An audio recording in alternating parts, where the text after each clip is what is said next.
Hi everyone, welcome back to the studio. I'm Lindy Whitten, and today I'm going to be doing a very small study um, of a local scene, getting ready for an exhibition, trying out my ideas small. I've talked about this before. Today I'm just going to walk you through that process of how I do that small study, and then right at the end I'll wrap up with a few key points about why these are great things to do. Somewhere in the middle, I lose the soundtrack. So if you just be patient there, I've added in some notes as well. This happens so many times when I'm doing videos. I've got myself a little checklist, but um, sometimes I walk away from the camera to get something, unplug the mic, but then I forget to plug it back in when I come back. So hopefully my little checklist will keep me on track in future. Anyway, hope you enjoy this short video, and let me know if you've got any questions about my process or the materials I'm using or any other questions. Really happy to answer them. Okay, let's get on with the little video. Hi, welcome back to the studio. I'm Lindy Whitten. I'm going to be doing just a very small square test version of this for maybe a larger version for my exhibition. So I've just started off on this elephant colour fixed paper, elephant colour, and I'm going to just block in some sky now. I'll start up here. I just want to give this one a little bit of colour, so blocking in a bit of sky with some playing with the colour for this sky. As I come down, I might put in some creamier colour here as I come along playing with the sky. They're the colours that I've used so far. They're the Prismacolor new pastels, hard sticks, but they work really lovely on this paper. And when I'm doing small, I quite like just going in with the hard sticks, and we'll see where we go from there.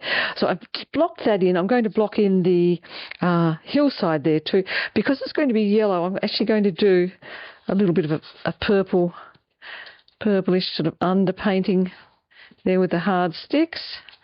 Already taking it up a bit higher than I have there, so let's go back in again there. So just that. And then I've got water coming down there, and I'm just going to go straight in with some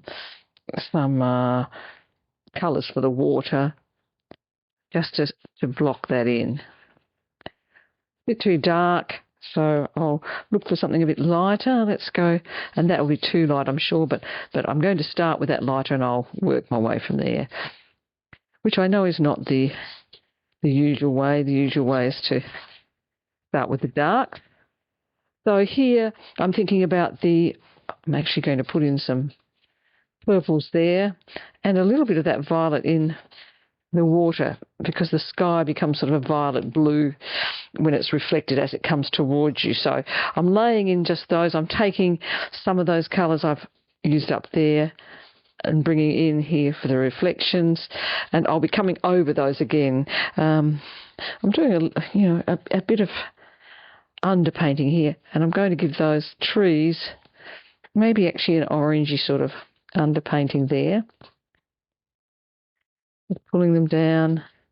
So that's the trees along the point there, and then there's a hill in the background, so I think I need to pull that point in a bit. So let's bring the sky back down there a little bit further.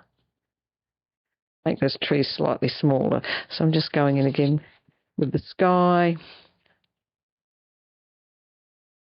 so that I can re-block in, bring it out to a point there, but we'll make the trees smaller. Okay. And I'm going to bring some of that down into the water, into the reflections as well. But that's my underpainting kind of gone in. I haven't touched the boat there. I'm deciding whether I'll put the boat in or not. I had some hills back here, so I'm going to put those in now. Just giving them... That's making a sort of a green because of the yellow, the orange and the blue there. So that's the underpainting. And now I'm going to start going in with the colours that will go over the top. And I might well just move to some softer pastels now.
you enjoyed that short discussion about how painting on a small study can really help when you're um, getting ready to do a larger painting. So, just to recap, do it small, use it as a way to explore colour, use it as a way to refine your ideas about the composition as you go.